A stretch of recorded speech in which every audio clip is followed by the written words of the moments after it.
Brigadier Major Vivian Gilbert was there. People tell me soldiers have no souls. I refuse to believe it. I know what was in our thoughts that day. We experienced the thrill of those that make history.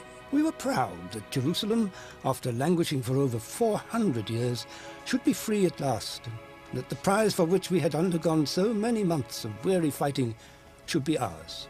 But above all, we had a great and abiding faith in God, whose mercy had granted us the victory. We felt that somehow it was worth the privations, the heat, the thirst, the loss of comrades who had been more than brothers, the sad memory of lonely graves in Judean hills, the wounds and weariness, to free the Holy Land forever. February 18, 1918. It had been 2 months since we took Jerusalem. General Allenby has sent my brigade to capture the Turkish garrison at Michmash before the invasion of Jericho. We fully expect the Turks to mount a counter-offensive to try and retake Jerusalem. It will only be safe when we have liberated all of Palestine. All night long, I've not been able to escape the thought that I've read about Michmash before. It finally struck me when I opened my Bible. The stories in the book of Samuel. The prophet recorded a battle that became a miracle, that took place in this same valley and on these same cliffs 3,000 years ago. The enormous Philistine army was garrisoned on the plain above the valley of Michmash. They were fearless and brutal. Their raiding parties raped and pillaged the people of Israel without mercy. They seemed unconquerable.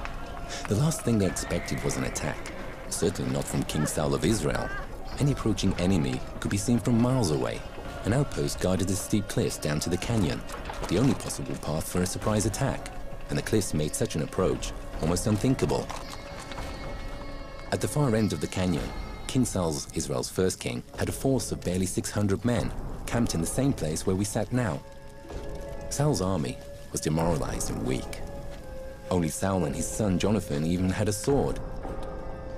The Philistines had not allowed any blacksmiths in Israel, fearing the Israelites would make weapons to defend themselves. Saul was beside himself as to what to do. But Saul's son Jonathan was not intimidated by the Philistines.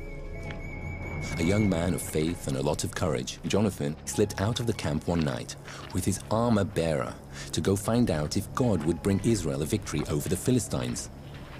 The two men ventured into the moonlit valley, knowing they would easily be seen by the lookouts at the Philistine outpost.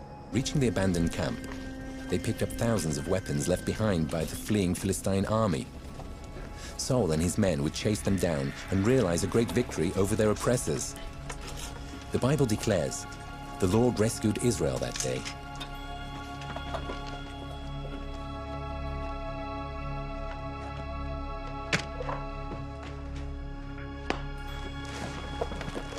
We had found Jonathan's secret, the pass he had used to climb the steep cliff. The Turks would never expect an attack from the cliffs. A 3,000-year-old Bible story held the key to our 20th century battle plan. Gilbert, this is outstanding. I wondered. I prayed that God would repeat history.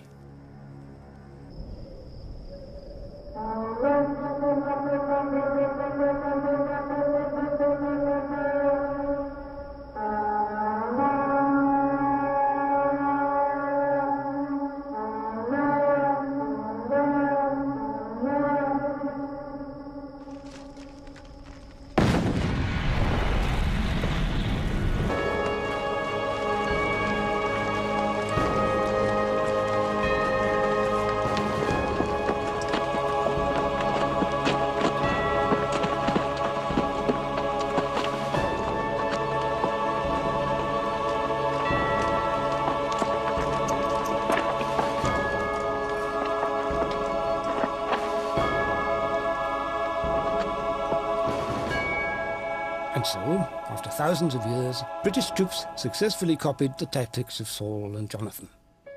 The afternoon before I left Palestine for England, I wanted to be alone. For 4 years, I had been constantly with men I had learned to admire and trust. I had been through the horrors of a great war, but now the country was at peace and the people were free. We had finished our mission. Peace and freedom were in the Holy Land for the first time for 500 years. And it all seemed worthwhile. good tactics or sheer luck just don't explain it. Maybe a miracle is the only logical explanation. The entire British campaign in Palestine in World War I is filled with such unexplainable stories. Consider this incredible discovery. In Vivian Gilbert's journal, he observed that Britain's liberation of Jerusalem had fulfilled an ancient prophecy. 2,000 years ago, the prophet Daniel received a vision that Jerusalem would be delivered from its enemies in 1,335 years. The prophet Haggai later added that the day of blessing would come on the 24th day of the 9th month of the Hebrew calendar. The date foretold by these two prophets was December the 9th, 1917. The very day the mayor of Jerusalem handed over the keys of the city to the British Army. Dried blood is dead blood. Everybody knows that, all right? They can test the blood of the pharaohs, the mummies of the pharaohs, all right? There's certain things they can do. They cannot get a chromosome count by any method I'm familiar with, all right? Things keep changing. I don't profess to know everything. However, there's no way I know that you can get a chromosome count out of dead blood. You can get a DNA and some other things, but not a chromosome count, all right? That's done by living white blood cells. Now then, first of all, in this analysis, I took the blood into a laboratory in Israel. I asked one of the people I work with in antiquities, where is a good laboratory that does reliable work? And they said, such and such, such and such. I took it. I just said, please examine this blood and tell me what you can tell me about it. All right? They said, well, look, we're going to reconstitute it. We're going to put it in normal saline and keep it at body temperature for 72 hours with gentle swirling. All right? That's their business. That's great. I said, now I want to be there when you check it out. They said, fine. So I was back. They checked it out. I said, now, they said it's human blood. We can tell that. They did whatever tests they need to do. And then I said, take some of the white blood cells and put them in a growth medium and keep them at body temperature for 48 hours. And they said, well, that'll do no good because it's dead blood. I said, would you please do that for me? And they said, okay, we'll do it. So anyway, I said, I want to be there when you take it out and examine it. So I was back there. They took it out, examined it under a microscope, and the one technician called the other one over there, and then they called the boss over there, and they were talking Hebrew a mile a minute there for a little bit, and they looked at me and they said, Mr. Wyatt, this human blood only has 24 chromosomes in it. Everybody else has 46. You see, 23 from your mother, 23 from your father, 22 autosomes from your mother, 22 autosomes from your father. You get an X from your mother, you may get an X or a Y from your father, all right? This blood had 23 chromosomes from the mother's side, one Y chromosome only.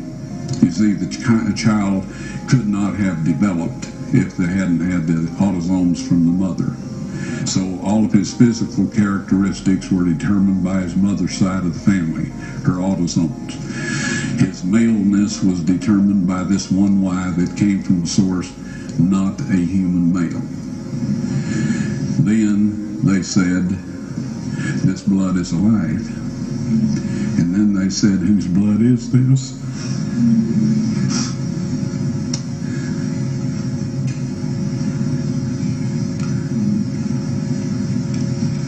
I said, it's the blood of your Messiah.